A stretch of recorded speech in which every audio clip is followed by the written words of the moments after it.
Coba gini, semua harga barang di dunia ini, ya misalnya jadi ada Aqua gitu kan, ada Indomie.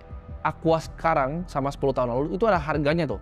Jadi ditempel ada labelnya. Harga sekarang berapa, harga 10 tahun lalu berapa. Sama bakso, lu belanja bakso di Bangkoknya ada harga sekarang berapa, 10 tahun lalu berapa. Rumah juga sama, lu lihat ruko tuh harga sekarang berapa, 10 tahun berapa. Itu menurut tuh nggak ada yang mau Indonesia besok pagi. Demo itu rusuh semua. Mereka akan kaget.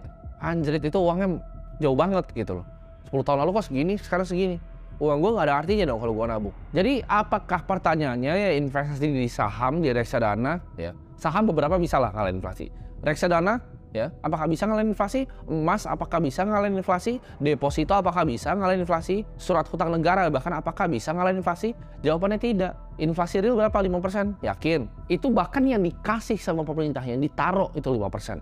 Apakah kalian yakin real inflasi 5%? Gue sih enggak. Hitungan gue ya, cost of capital di Indonesia itu 15% angkanya. Itu bukan 5%, itu 15%. Karena pendidikannya 15%. Ya, jadi gue struktur keuangan gue untuk menghadang inflasi 15% ini. Udah nggak bisa 2%. Lu mau diajarin sama orang reksadana, oh iya kan kita akan nabung segini, nanti kita pakai 4% lu dikali 25 kali dari gaji tahunan. Including aku juga ngajar kayak gitu waktu itu. Tapi itu adalah hal yang salah, karena sekarang sistemnya udah berubah. Sistemnya udah nggak 2% inflasi lagi.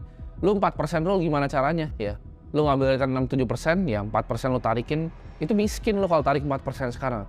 Karena inflasinya, real inflasi cost of capital, ya itu adalah 15%, bukan 2% lagi. Nah, jadi gamenya adalah gimana caranya kita bisa ngalahin hurdle rate itu. Ya. Cara lu ngitung discounted cash flow sekarang udah berbeda, risk free rate-nya udah nggak kayak zaman dulu. Kalau kalian lihat orang cuan di saham 10%, 15%, it's very good return. Susah banget untuk dapetin 10-15% di saham. Tapi apakah mereka tambah kaya? Enggak. Ya mereka tuh sama sebenarnya sama cost of capital.